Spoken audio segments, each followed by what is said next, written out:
This is Zoe, who is 6. This is Buster. He's either 8 or 9. We can't remember. He's clouded our perception. Whenever we try to think of things he should or shouldn't do, or how old he is, or how long we've known each other, he throws us a canine loop. So we don't know. The first poem that I'm going to read is called Mother. I have the thumbs of the demon who begat you. In my gestures, I use your hands. When I was a child, your body was a natural disaster. Whole towns swept into the sea, while your voice sang from another room. When I was young, I was afraid that you would die at work, waiting tables, and that your body would be lost. You of the rubber girdle, slapping your hips in a mirror, strawberry blonde wigs, movie star sunglasses. I have your bones. After the last baby, you said your thoughts were broadcast over the public address system at the supermarket. Some days you could not feel your arms. You could not go outside. And when my rabbit died, you called to God to take you instead. A woman's life, you told me, is like a used car lot. You twisted your blouse and stared into doom, which led to Dr. Swenson of electroshock glory, 17 sessions with the curling iron. And after they ran over you with the train, how did you feel? Guilty. How can you fear I will abandon you? It is your feet I bathe daily, your thumb that holds my spoon, your voice and my grief.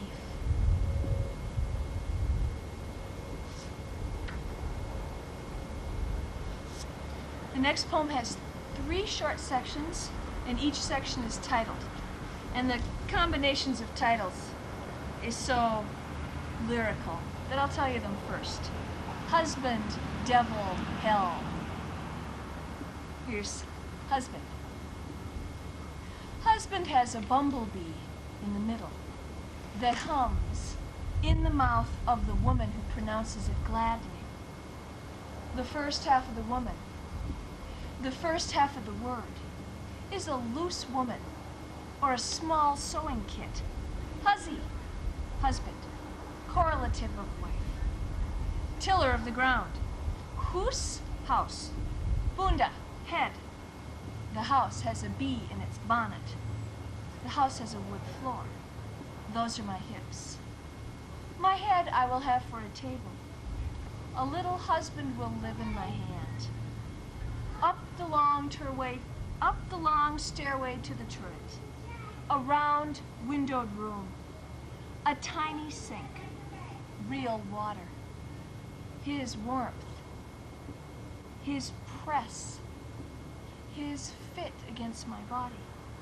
I wake to find the bear, the stranger in the boxcar, the sound of someone walking through tall sunflowers, all changed now back into the husband. Devil comes like ballistic and diabolic from diabolos, slanderer. Diabolos, a throwing across your path. Bolos, that hard wooden ball thrown on a summer picnic that comes into your sight line and then hits your head. He takes your soul as quick as that. Hell, a hidden place like Kel, which uncovers, follows apocalypse to uncover.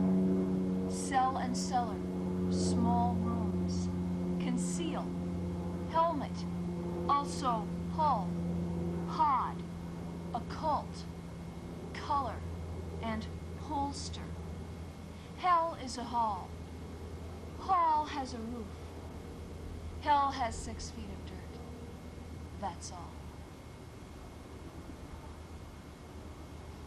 The next poem I'm going to read is a poem that was written for Mount Jumbo. One night when I lay on my bed and listened to the army of crickets outside, and I had this brief sense of eternity. And I wrote this poem, Any Amount of Crickets, kind of in my sleep. And then, like all poems written in sleep, I knew that I would never have it again. Then later on the next day, I was looking at my kitchen window, and the poem came back to me. And that's the first time that has ever happened. Any amount of crickets. I could be any woman in the world, and you, any man. This bed, iron, in a nearly naked room. This bed and a window where the light leaks in against all my best effort could be anybody's bed. Outside, a field of how many million yellow and then blue something. And in this shell of air, I hear the ocean in the freeway. A man deep in waves swings his long hair in an arc. In our eyes, drops of water fly from him like new stars. Constellations are born in the most casual gesture. Any amount of breathing, any amount of crickets chittering, any two people whose hearts line up anywhere, lie down together, sky overhead, night, tossing like a sleepless mind. This world, how we think we have it memorized. That's one of his particular favorites. The next two I'm going to read, I sent both to the New Yorker and the Atlantic and got them rejected, so they were briefly somewhere big. The first one is also written about Mount Jumbo, and it's called Cat Call. And this is a true poem. Last night, he tells me, I called out in my sleep for Steve. You groaned, he said, and woke me. A cat screamed out back. You sounded surprised, he tells me, when you said it. The dogs became excited. He got up and closed the window. Who is this guy? He asks at breakfast. At my hair in the mirror, I wonder. And what about that cat, calling off Mount Jumbo to our house? There was a name in my mouth from that other life. What was I going to tell Steve when my husband interrupted? Eyes of darkness fill like pools when I lie down. A stranger comes out of me. I call him back. I cannot open this window.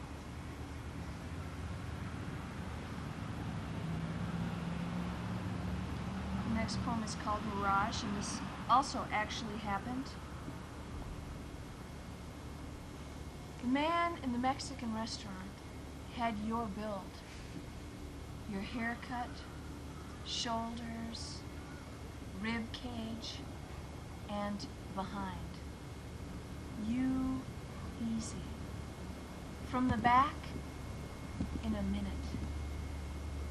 My body, turncoat, began agitating. Warm, welcoming sensations. Cling peaches, in heavy syrup, entirely consumed by you. Until, as mystery will, he turned his head to reveal a stranger and the wrong man. If only he could have stood still, with his back to me forever, just like you.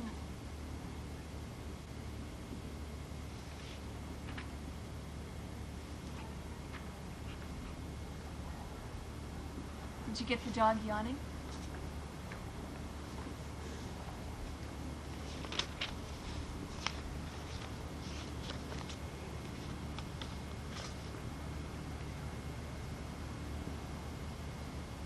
This poem is new and it's called Tendril, from the French for tender.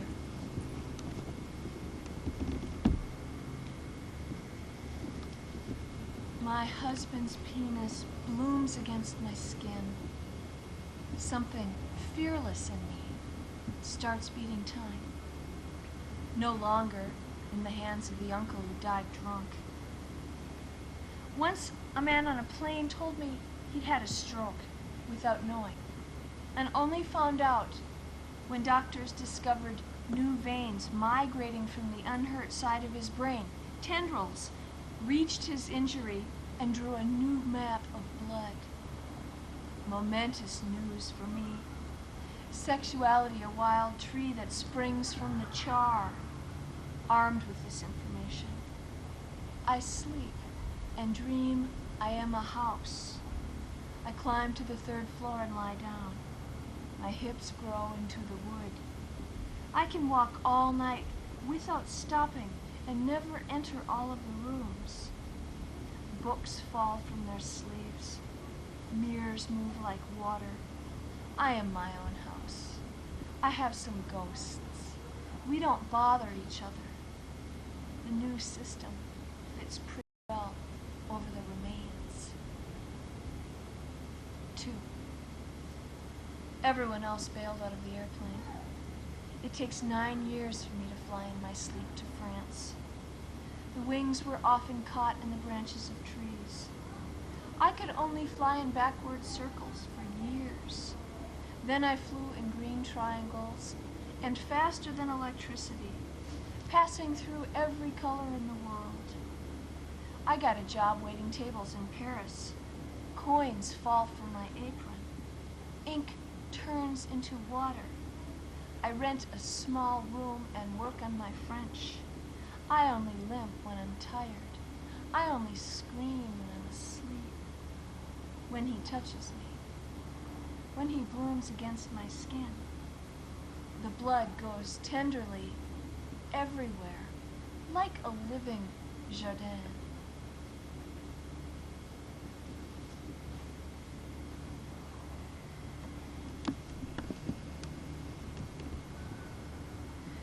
The next poem is called The Cave Site of the Goddess.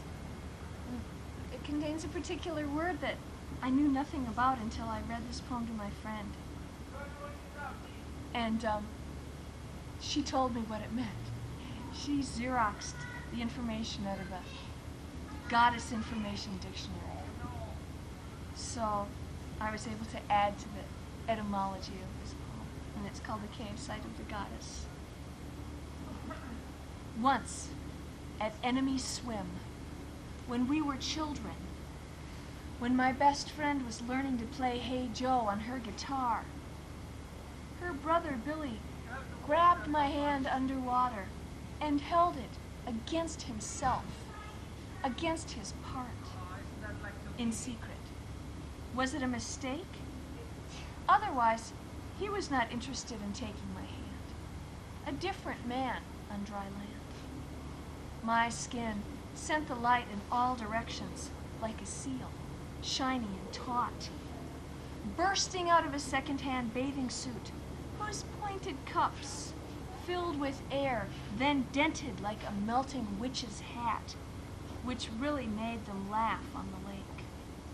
And one boy I'd liked at first said a word to me I had never heard. He asked if I knew what a cunt was. I wasn't sure, but the very sound thrilled me with shame. Dark, between, beneath. I jumped off the floating dock in my slippery flesh, and the boys called me Tubby. The word lit the air over my head. I knew just what it meant. I hated myself. I saw my mother slapping her hips in the mirror. But if Billy wanted me to touch him, maybe on his cunt, he could forgive me, this mammal.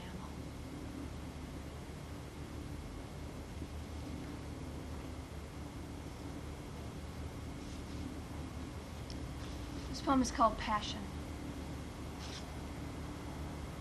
Today my husband sandbagged Paddy Creek.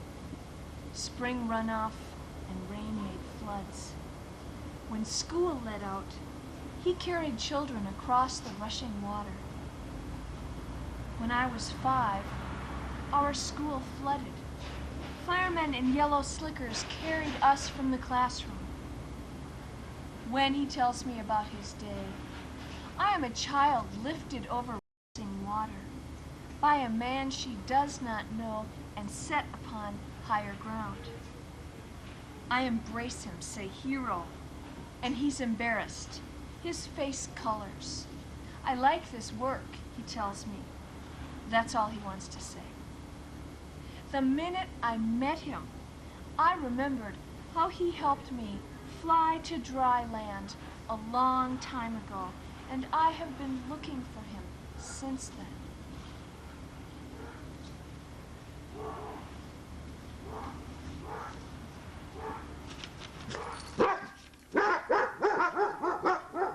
Notice since we've started this, the neighborhood is livened up. It's got a rather carnival-like atmosphere. A couple of chase scenes.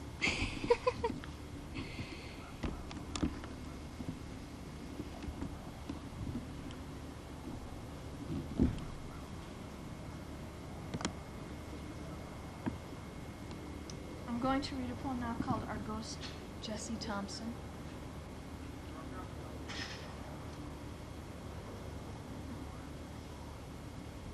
For a few years, we had a ghost in the house, turning on the lights, exciting the dogs.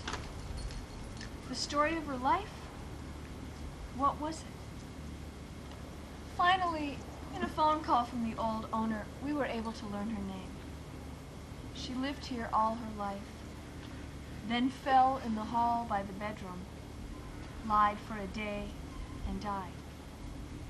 When the old owners argued, she slammed the bedroom door, dropped drawers of knives and spoons, tossed brooms, made noises from the basement. Maybe she groaned. They divorced and moved away. One night the dogs jumped up barking. Our outside porch light came on and shined across the bed. My husband got up, stood in the hallway. "Are you lonely?" he asked her. "Are you afraid of the dark?" She held very still when we spoke. After a while, the dogs got used to her. My husband whispered, "I think she's afraid." We still have her kitchen clock, her ironing board and its linen slip. When I press shirts, the steam is an old, gentle air. "Don't be afraid," he said. Funny when she locked us out, hooked the screens from the inside, and when I put botanical wallpaper in the kitchen. We found her old medicine cabinet in the shed, lined with my new wallpaper. Don't be afraid. Grandmother breathes. Lights flicker. She informed us of the other world.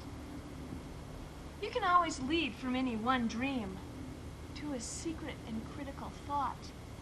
And so ghosts work. Come back. We miss you.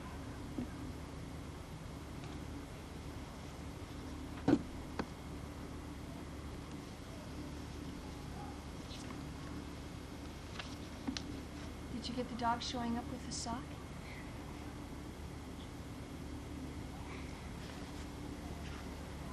It's nice when they bring things home to you.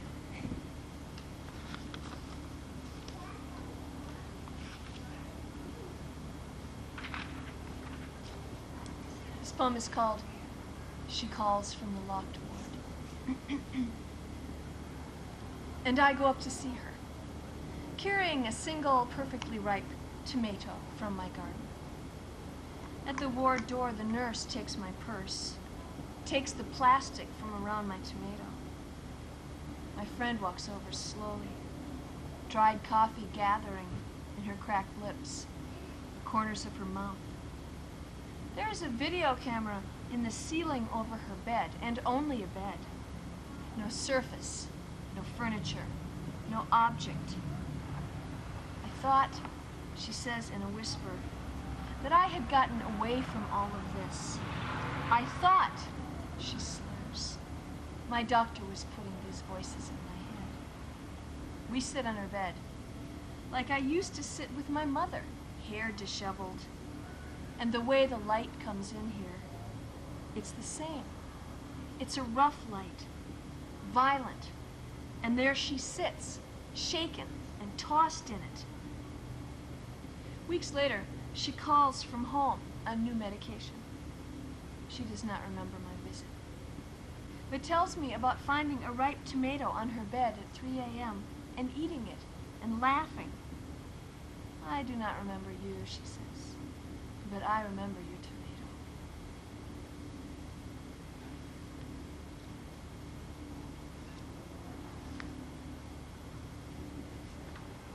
This is a new, long, kind of prose poem. It's called A Rough Montana Landing.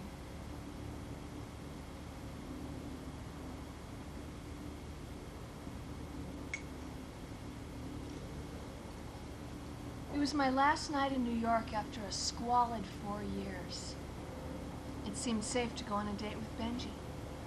I took a cab to the Beacon Theater, wearing the tightest pants I owned, killer black lace stockings, high heels, and a trench coat. Benji pulled up in a car whose trunk banged conspicuously.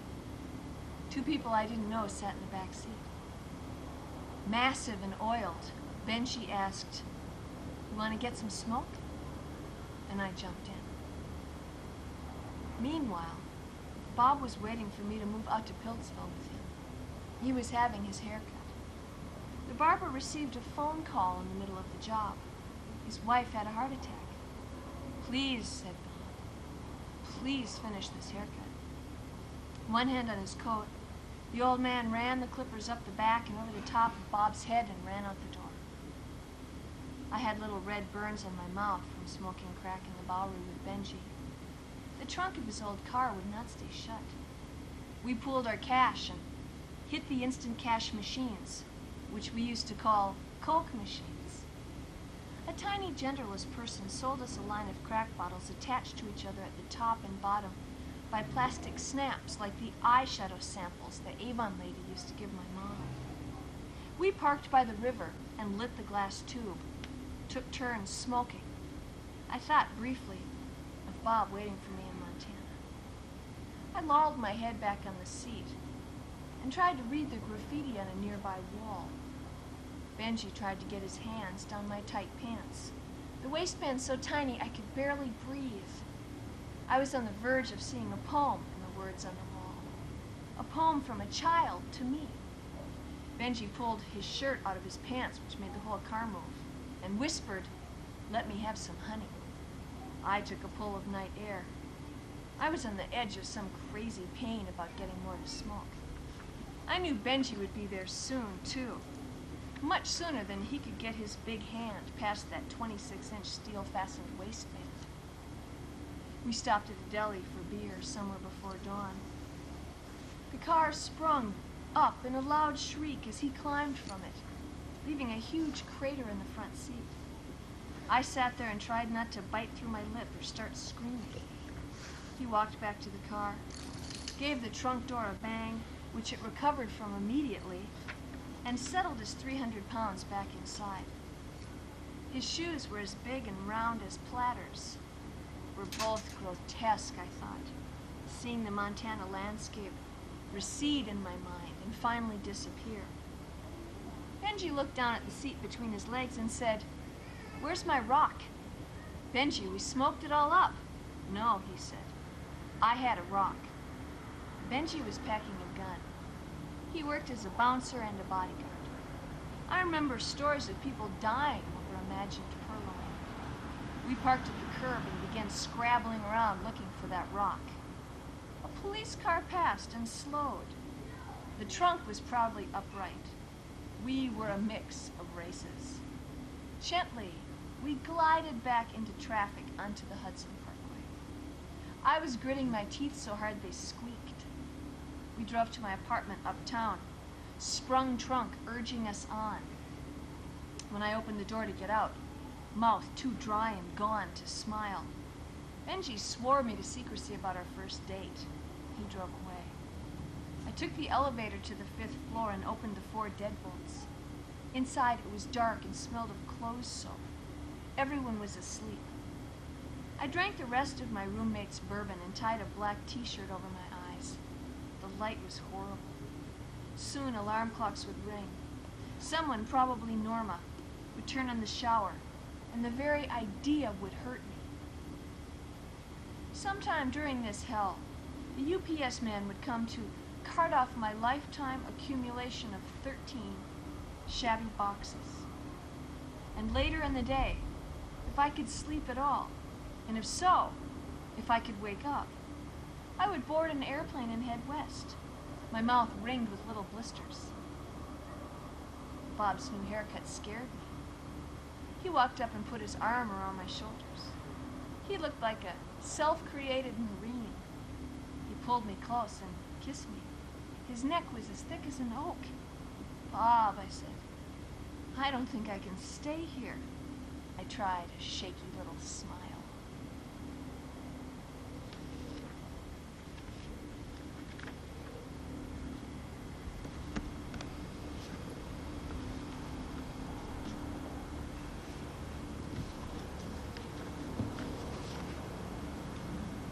The next poem I'm going to read is called Half Head. And I suffered from migraines for about 2 years. And I tried to study what made them happen, what made them go away more so. And the best book that I found was Oliver Sacks. And the book is called Migraine.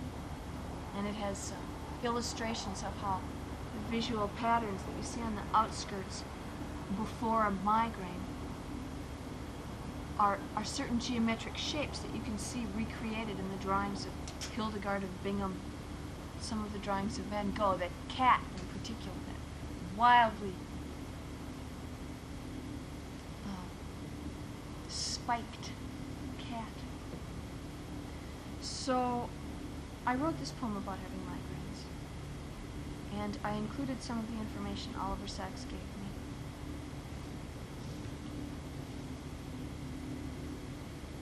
And I really can't talk about this without giving you the follow-up information, which is acupuncture took care of my migraines. Half head.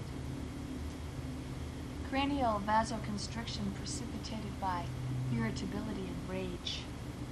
Massive, slow potential deep within the brain radiates to open the gates of pain within the spine. Visual tumult. Delirium in which latticed, faceted, and tessellated motifs predominate. I lie on the cool wood floor beside the chair.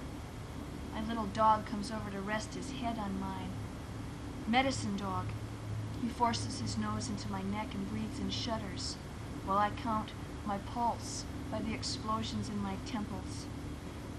Small animals chase back and forth, and insects march the edges. 5 days pass where landmines behind my eyes respond to light. Scintillating scotoma, light swallowed by dark, launched by expanding phosphenes, geometric spectra, vicious circles. Implicit in the cerebral repertoire from spinal horn to brainstem formation, innate resonance mechanism on the borderland of epilepsy, ascending bombardment of the cortex, which responds with an activity of its own. In the emergency room, I hold my head in my hands in dark glasses. The nurse walks in with the secret to my well-being, a needle full of Imitrex.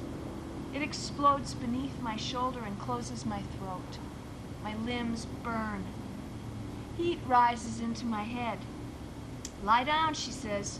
while you wait for it to work. First, the beating of the heart was felt. Then, it seemed to become audible as noise. Two lights appeared before the eye. The figure of an old woman in a red cloak, who offered something that had the smell of Tonkin beans. Oliver Sacks' migraine.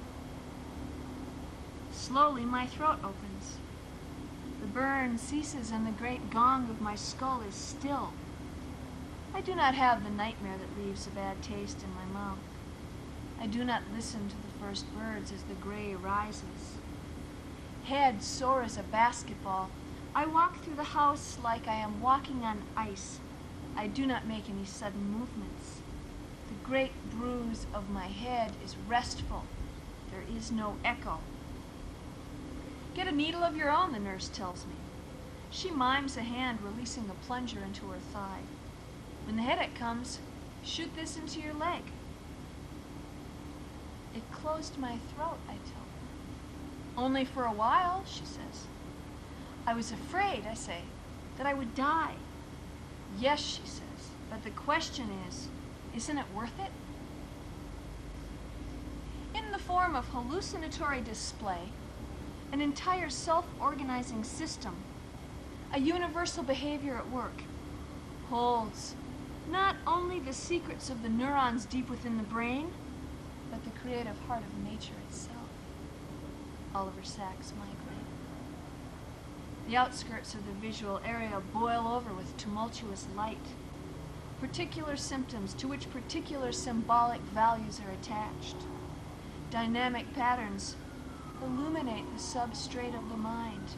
Organize and destroy. Organize and destroy. I run my mind over the roof of my head like a tongue at a tooth, wondering, where did the headache go, and for how long?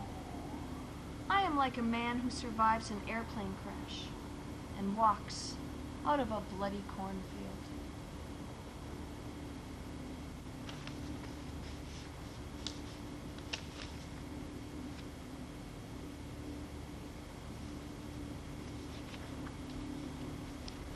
I'm going to read two poems for Travis. He's a 5th grader that I met in Ravalli County 2 years ago. The first one is called January. The second is February. 1. I am zipping shut the coats of the 2nd grade and tying their hoods, when someone in the same old reindeer sweater, worn since I met him in September, and boots that smell so strong of cow shit, his teacher makes him leave them in the hallway, comes up behind me, slips an arm around my waist, leans into me. Then he is gone. And down the hall, I hear a teacher yell, "Travis, where do you belong?" He is too thin and swift. A slip sideways in the wind, concealed by coloration, not even a scent of his own yet. His brain refuses to process letters. Mrs. Roberts says that he has a cognitive delay and will probably do just what his dad does, she says. Take care of somebody else's cows. Travis is slipping rapidly from sight. 2. Although my first class is in the high school, I enter the building through the elementary door, past the kindergarten, to wave at Travis, who is visiting his brother and can't wave back at me because the gray and white rat is running inside the sleeve of his shirt toward his throat, and he motions with his eyes at this movement, and his almond eyes are my brother's before he was lost, the color of honey, the eyes of my brother. This is the second poem, and this one is called February. This is why we can't see the galaxies behind the Milky Way, says the man on the radio. Because we can't see past beauty. It absorbs the light of our attention. Souls of animals perambulate the night sky, and children whisper the names of heaven, making them up as they go along. Every fashion, the man goes on to say, embodies a secret and complicated wish. It don't matter, says Travis, dyslexic fifth grader. But Travis, I say, it's an observer-dependent universe. Pay attention to the words on the line. Pay attention to the picture. And put deer in the middle of nowhere by itself, in the bright spotlight of empty space. Put leaps by itself too. Say, the long mouth of open, the O of soul. He writes, my soul is a rabbit walking inside of me. I like it when it catches my food. Not the father's mobile home, not the booze, not the silence of the mother, the car bodies, but something outside of this Ravelli County. Some children look smooth and polished. Some children look as if they fend entirely for themselves. No socks today. No breakfast either. He's getting his letters confused again. Travis, once I forgot the alphabet for a whole year. He will not go bad like bruised fruit. He will simply lose interest. As intricately as binding a foot, he is convinced he is worth nothing. Peripheral, antelope-eyed boy slipping off the edges. But I have seen you, leaning above another child as hopeless as yourself, more tender than a mother. The third Travis poem is called Industrial Rain. I'm shaking the ants off the page. I go to the gym to lift weights, lie on the floor breathing hard until I am animal instead of thought. A low industrial rain across the valley. Color when it appears is sober. Piercing tones of dead grass, matted straw, shades of rock, slate, and soil. Half a mile farther up, a spray of blood. And there, on the edge of the road, lies a deer, skin pushed up on its legs like a ruffled skirt. Travis sits alone, eating dried apples and milk. Not much to say today after asking me to sit with him. A lunchroom full of children patrolled by the lunch ladies. His eyes dart like he's looking for that trap door. Blonde crew cut, cowlicks, pointed chin like a fox. The first time I saw him, I saw my brother. Never in the same place twice, yet stuck deep. I did not know then that he cannot read. He's only in this classroom to be with children his own age, his teacher says. Cognitive delay. The wolf boy, when finally captured, never learned to speak.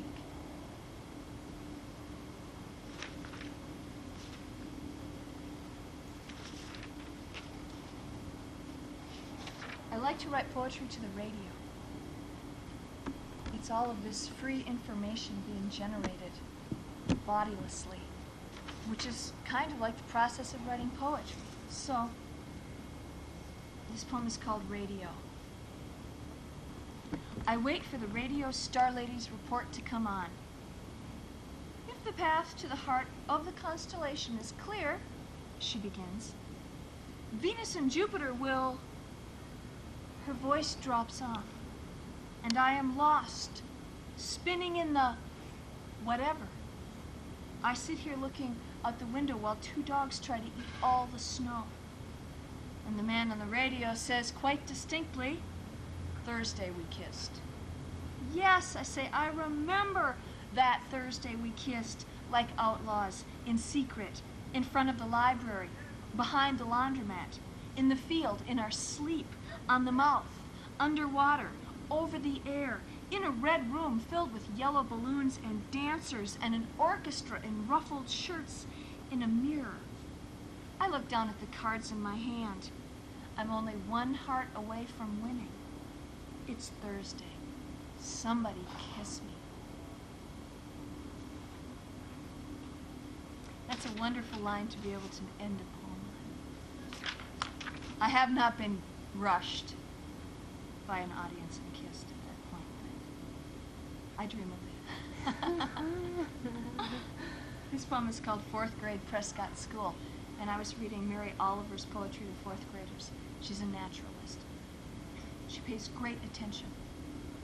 And this happened to us. Fourth grade, Prescott School. A day of gentle, continuous snow. Children's faces lifted above their desks to listen. Best of all, when I read the poem about the fox, when the woman becomes the fox, they gasp. A girl's eyes, narrowed and glistening, all of them taken with the word. Did you feel that? I ask. They look at each other in surprise, blinking, look back at me and nod. Little lions awakened.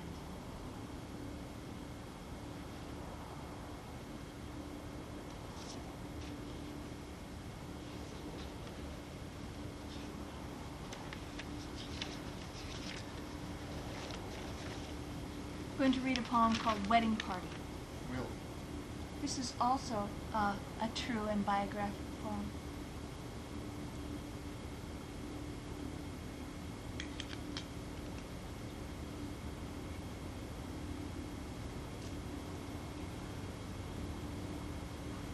Wedding Party. One night, I was down on Hidden Beach swimming naked with my best friend's boyfriend, when half a dozen rough-looking, biker-type guys came down the leafy path at midnight. When I saw them and scrambled for my clothes, the blonde with the straggly hair said, "You might as well leave them off." And I heard my voice come out of me in a sudden, unbidden song. You ever been to a Puerto Rican wedding party? Come back to the house, man. I got sisters and cousins. They've been drinking whiskey all day, beer and whiskey. Follow our van to 25th and Portland. You'll see all the cars, the house is lit up. Man, I cannot believe you have never been to a Puerto Rican wedding party. They followed us to my friend's van. I begged them not to wake my husband, a Vietnam vet, sleeping in the back. He wakes up mean, I told them. We drove towards 25th Street. They followed us. I could not think to remember where there was a police station. My friend's boyfriend had not said one word yet. We were lucky with some lights, and finally we lost them. Drove in circles away from the area, parked behind a bar, and sat in silence. That night was my movie, when I won the award. The story I told saved my life. I thank God for friends like Joanna Ortiz and her voice. I saved my friend's boyfriend too, but after that he was wary around me. I think he couldn't decide which woman I was, Norwegian, Puerto Rican. When I moved to Montana, we lived in Piltsville, near a railroad, some open meadows, clusters of forest and a river. Many transients passed through here and camped. And when I walked with the dogs in lonely places and passed these men, I felt unsafe. Until I saw their respect for my dogs. And now I like to have 5 of them with me when I walk, and 3 or more in the yard around my house. The man I lived with took me to the dump with his .22. Squeeze between heartbeats, he said. Breathe slow. Use both hands. We shot beer bottles, Playboy magazines, and TV sets. It was the first sport I was ever good at right away. A cowboy, a soldier, a warrior, and an outlaw. The reason those kids are giving you so much trouble, says my friend, while we drove around the South Bronx. You're just a nice little white girl, a revolutionary. If I ever have a daughter, I tell him, I'm teaching her to shoot. I call home. My mother parks her car in a ramp when she goes to work. Another rape and murder in another parking ramp. I tell her my lover has armed me. A gun in the house? She asks. Where? In the cupboard with the Tupperware, where it belongs. Imagine a world where battered women are sharpshooters.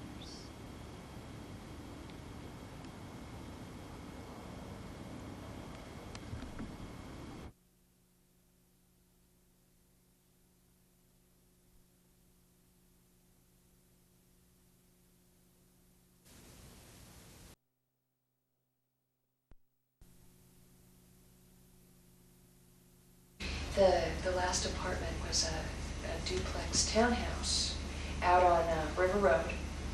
Out, and there was 6 duplexes on this big piece of property that was privately owned by a family who had owned the property for many, many years.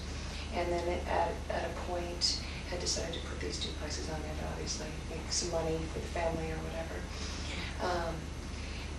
But I had heard a few stories, very few stories, about the family that had lived in that apartment before me. They'd lived there 6 years, and I guess the woman, over the years, had become more and more depressed. And I mean, that's basically all I heard. But the first night after we had moved everything in, and I remember climbing in bed and laying there.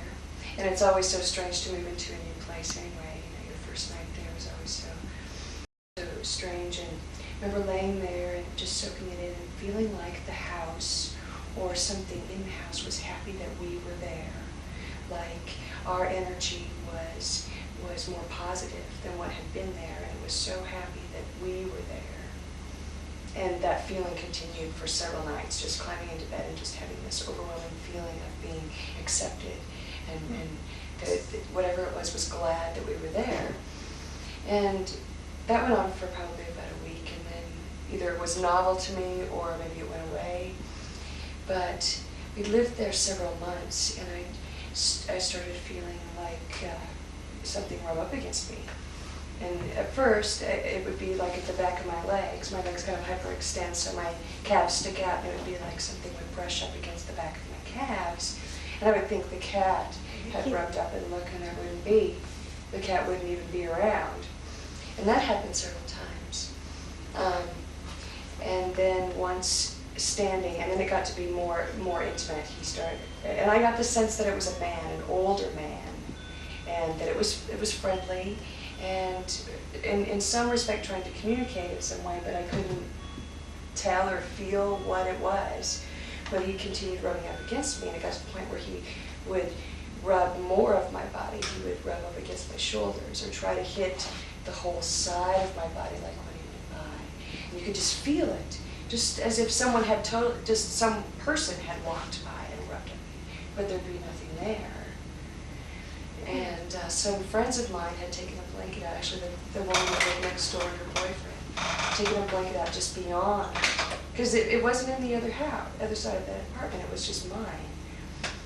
I had taken a blanket out just beyond my side of the apartment into the grass with a 6-pack of beer. And laying there, looking up at the stars, and I guess the 6-pack, the full 6-pack, tipped over. And I guess Sheryl laughed a little bit and said something and lifted it back up and said something about Robin's ghost, and it dumped over again. You know, and her boyfriend was pretty skeptical the first time, but after it just dumped over, the whole 6-pack dumped over again, he believed that there was something, because there was no reason for it to tip over. The ground was level, there was nothing going on. But we discussed it a lot, trying to figure out what it was. Where did he come from? He must have been there on the property, and or at least that end of the property, because he was only in my apartment. Yeah. Do you think part of it's that you were receptive? I think I am really receptive to that, because even as a small child, I walked into old houses and had a feeling come over me that I really can't describe, or at the time didn't know what it was, but I could walk into houses and not feel anything that are the same age, and walk into some houses, like an old ranch house, the Qualley house, in my dad's house. I was in it when they were rebuilding it. Yeah, the old ranch house. When they were ripping it apart and moving it, putting on a foundation, I was up in it, and it was full of energy, full of things. But I've always felt So you that. were, receptive. Oh, completely. Yeah. I think definitely some people are. How interesting. I always wanted to tell people, like now I want to tell Rose, your house has ghosts. There's something that I But it's not necessarily, I mean, Yeah. her receptiveness to it is, it's not like, it doesn't sound frightening. Not or necessarily. negative. Yeah, it's like an initial feeling of what's in there. I think if I spent more time, maybe then you could decipher whether or not it's a good or a bad. Mm-hmm. But my only bad experience with energies or ghosts is my dead husband. Mm-hmm. You know. Yeah. So, And that yeah, it has all bad. sorts of, yeah, I mean, that was Yeah, that's a a heavy intimate one. relationship. Yeah. Part of that was because he killed himself, I guess. Yeah, I would say, I think if there is a purgatory or if he's out there, he doesn't know any better. He tormented me in his life. Maybe he didn't learn anything, so he doesn't know any better than to torment me. He's still from in that beyond. same space. Mhm. Yeah. Ooh. You had a recent. Do you want me to tell that? Okay. Okay. Yeah. Gosh, that's what One with Scott, my dead husband, or whatever. I don't know. I don't even know what to call him at the time, but I've come to realize over the last. See, it's been 5.5 years since he killed himself, and I've come to realize that there's a pattern that I feel more. I feel his presence around. His birthday's in October, or was in October. The anniversary of his death is in November, and then Halloween kind of sits in the middle.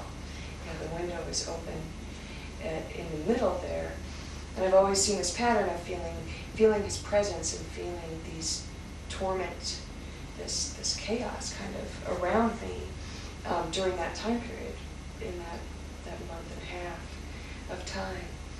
And this last October and November was more intense than I can ever remember. It got to the point where I was thoroughly frustrated with him. He was there. And when I moved into that house, I stood on the front porch and told him, "You can't come in here." And he didn't for a long time. For a long, long time, didn't enter the house. But somehow made his way into the house this last summer, maybe? I'm not sure when exactly. But it finally got to a last straw where he was moving things around in the house, hiding things where no one would, I mean, this is the one I can only attribute to him, because no one would take credit for moving something, or I would put something somewhere and then it would be gone for a couple of days, and I'd swear I knew where I put it. And then I'd hunt for it and never find it, and then it would show up in the exact same spot that I put it. It's disconcerting. But it got to a point where he scared me so bad, I was in the kitchen while like washing dishes, and it sounded like a large book was lifted and just dropped on the floor. It just had that same sound, and there was nothing, absolutely nothing. No books out of place. Nothing had fallen, and I mean that for me that was my last straw. That's when I called Margaret. Is that her name? Yeah. Oh, you Yeah. did? Mhm. Oh. Yeah, I was done. I needed to find some way for him to go on, or to leave me alone, or find some sort of Just strength. you got peace of mind with it. Yeah, definitely. And it was really good. I haven't had any problem with him at all. We did an exercise where we sent him into the light. We created a bubble around me that didn't include him, which took a couple of times because he was so close. He was so close to me all the time. So we finally got him out of my own bubble, and then we sent him out into the light. And since that very moment, I haven't had any of the experiences that I have had over the years with him at all. So I'm hoping that I don't have to deal with him ever again. Yeah. Not on his next birthday or Yeah. the whole period. Mark is the other woman that you invited. Oh, interesting. I didn't realize you had such a close experience with it all. He was really obsessive. He was extremely obsessive, so it doesn't really surprise me In that he life? would continue. Yeah. Oh, and so the, Yeah. And basically when he killed himself, he laid out old love letters and photographs of Aaliyah and I, and then shot himself where it hurt the most, in his chest, because, it was a guilt thing. I think it was like his last his last resource at trying to get at me because I moved away and had empowered myself enough that I could talk to him on the phone and not be manipulated by him anymore. So I think that was like his last resource at getting at me, you know. You can't say anything back now, you know, type answer, so. Well, to begin with, I'm a skeptic. I'm not ever, I mean, I don't put much stock in any of it. But, and so it's even more amazing to me, and I still have to acknowledge what I saw and what I felt. And it was when I was in Seattle, staying in a room that I frequently stay in Kirkland, Washington, when I go to the gift show, when we go out for the store. And I had a dinner with my friends, the Butlers, and we retired early because I had to get up early. Hadn't been drinking or doing anything unusual, just dinner and to bed early so I could get up to do work the next day. And I was staying in a room in the basement that, as I say, I'd stayed in many times, but this time there was a lot of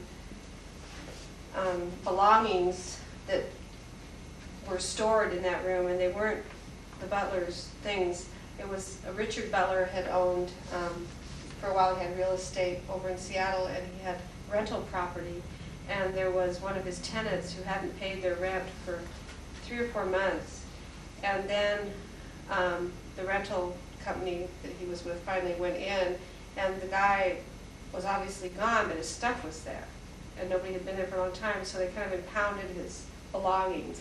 It was a black man, and they had always sort of thought perhaps he was involved in some kind of illegal activities, but they didn't know, what they were. But he was behind in rent, and he apparently disappeared. So they kind of impounded his stuff, and they were storing it in this basement room where I was staying at the Butlers.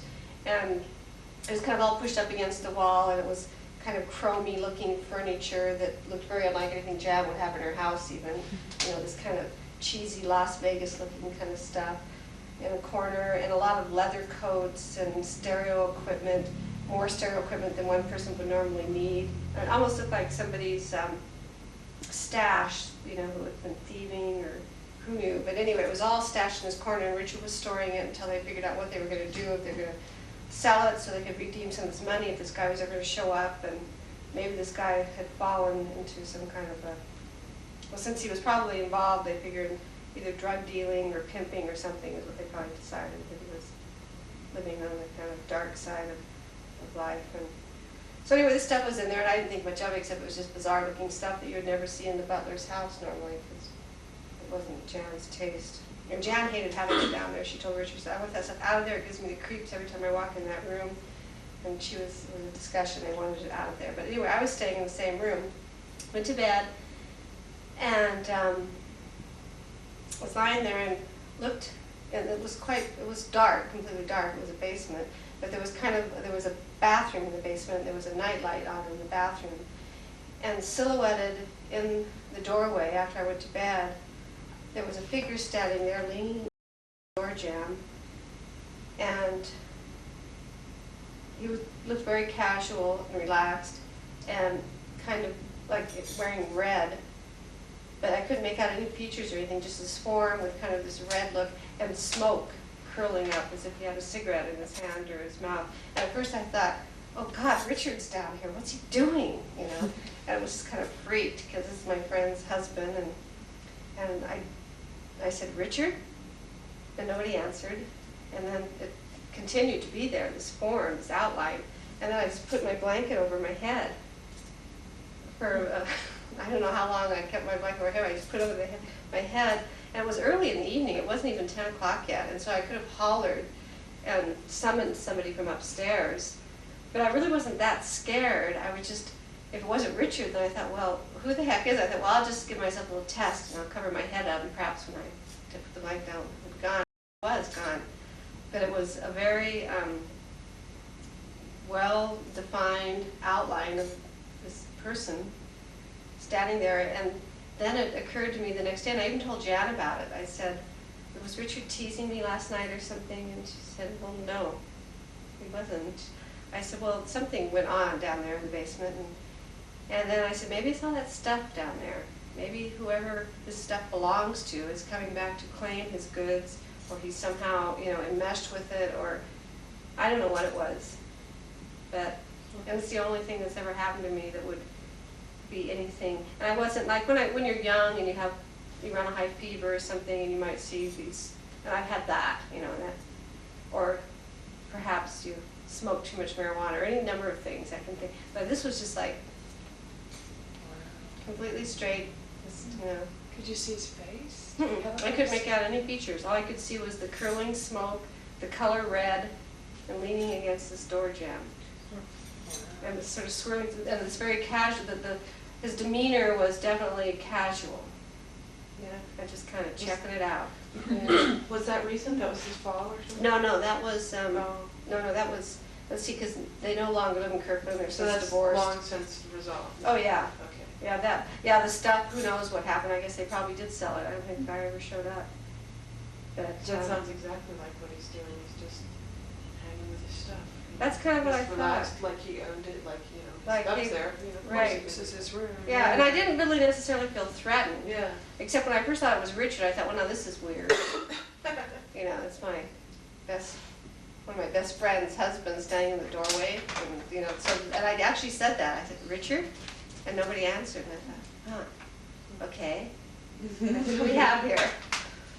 Yeah, spirits cling to stuff as much as people do. So Really? you should keep that in mind when you're encumbering yourself with all of your inherited things that are, you know, great to somebody, but not necessarily great to you, or whatever, vice versa. Well, mine isn't a very scary ghost story though, but it was, you know, it was, my mom, it was about this time of year, and she had been, 6 years ago, and she had been diagnosed with pancreatic cancer, and within 2 months, she had died, and during the time that she was dying, my sisters and I were doing a lot of kind of arranging for things to be done, and caregiving and spending time with her and all of that. But then, and so we were all really stressed. And then when she died, I remember about a day or two afterwards, I was home in my kitchen and just doing things in my kitchen. And before she had become sick, she used to stop by my house for coffee to escape my grandmother's, who she was taking care of. My grandmothers are both in their 90s. And so she would take turns visiting my sisters and me. She'd pop in after church and on a weekday and just have coffee and then leave. But this was, I think, about 2 days after she died, and I felt suddenly that that she was there, and that I could almost touch her, and it felt like the same kind of thing that she had just stopped in for a coffee break. And then I talked to my sisters about it, and several of them had a similar experience, and it was all during that time period that she had that's come by, comforting. visited us as I didn't usual. know that. Yeah. It's very comforting, I think. I had another one.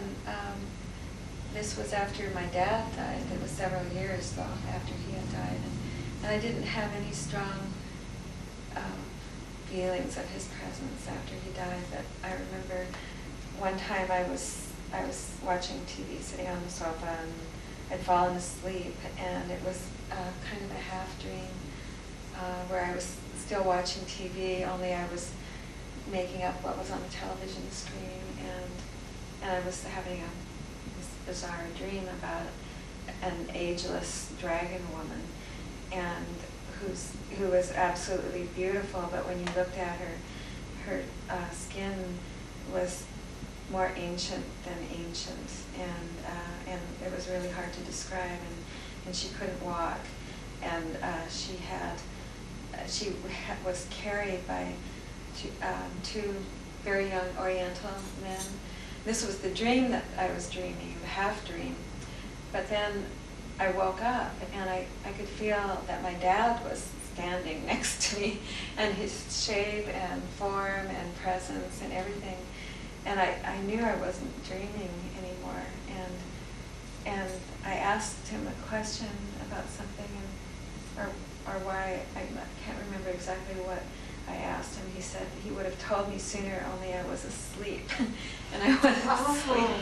That's profound. Yeah. So that's the only one I had about my dad. But I felt he was really there. But that was several years. Huh. And you're not really a skeptic, are you? You're fairly. I'm not a skeptic. Oh, no. No. So there he says he would have told you sooner, He would have except told, for except you that were I was asleep. asleep. But when you were sleeping, you were receiving I a was message receiving a about message about the dragon lady and lady young. and the two-man So carrier.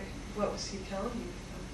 He maybe See, I sent don't that know, out. it was maybe something to interpret the dream about, The dream. something that was very ancient and, but beautiful at the same time. Yeah. Anytime you remember an event, you can process more of what you need to learn from it. So you can still learn from that dream right now, even though it's beautiful. Yes. Yeah. One of the first experiences, since you're talking about ghosts, that usually applies when you've actually seen something. And a lot of what I do is more intuitive and with like inner voices and inner energy fields, and I don't necessarily physically see things. But the one time I did was when I was looking at the context of it, when I was thinking of what story to tell, and it's really funny. Right when I got out of high school, I got involved in this church that was pretty, independent, fundamental, separated Baptist church. And we would go visiting on Tuesday mornings and Wednesday nights. And while I was in it, while I was doing it, I believed in what I was doing. So for that, I'm glad I had that experience. So my friend Charmin and I were on this team together to go visiting because we were the same age, so we were just kind of bubbly together, whatever. And we came across this man. We just door knocked on houses, so it's totally random. And we came to this man who was older, probably in his 80s somewhere, late 80s, and just starved for attention. It was really amazing. He welcomed us in, and we just immediately all were family and chat. I don't think we even got to get our spiel out. He started telling us stories about his experiences in he had just had, like the week before, he had met a buddy who he knew in World War II. So he sort of told us war stories, but it wasn't really war stories. It was actually stories about seeing his buddies again. But in the process of the afternoon of him telling us these stories, or we were there for probably an hour and a half, so for the Is time that a that typical visit that you'd spend that long? no, Oh, not usually. So it was a real gem. That was a good one. But during the time that we were there, he started telling us about his wife. His wife had died that spring, like February or March, and it was now, I don't know, June or July, something like that. So it wasn't really that far in the past. And as he was telling us the story about his wife, he told us how he had built a house for her, and he showed us things about the house that he specifically designed for her because she was a tiny woman, and so he built this short for her. And, he had this swing in the backyard that was hers, and but yet it was kept, and it was so nice. It was so, and as he was telling us these stories, he was just flowing and filled with all this love energy, and then there was also sadness involved in it too because he was missing his wife, and I could feel that. He started to feel almost really tragic because he was really started to freely emote, and he didn't have any self-judgments about fear of crying in front of two strangers who came to chat with him. And while he was there, while he was sharing the stories, I was kind of checking out the room, and we were sitting in his living room or in his dining room around this table. And in the corner of the room was this chair that he had designed for his wife, a rocking chair that he had built at this wood shop, and that was now sitting seemingly dormant in the corner because it was her chair, so he didn't ever sit in it or whatever. And I looked over at that chair, and sure enough, her energy was just beaming out of that chair, and it was just glowing green, and I could see the image of a small woman, kind of like you in that chair, a little farther over to the side, but she was, she looked small in the chair, and I didn't really see specific, like, I wouldn't recognize her if I looked at her in a picture, but I could see her shape and her image, but it was more her energy, just It was green? blasting out of her body and out of her soul, and it was just green and love, just barreling across the room at her husband, and he was just emoting these tears because he was missing her so badly, And it was a beautiful moment. It was so wonderful. And wow, and that was one of my first experience with actually seeing energy. Yeah. And you were young. Yeah, I was 17. That's kind of a treat, Wow. going into someone's home and sharing that kind of intimacy with, Absolutely, absolutely. huh, So, that's yeah. moving. Yeah, it is. It is. I'm glad I thought of it, actually. It's a good thing to remember now. That's a good ghost story. Yeah. Yeah.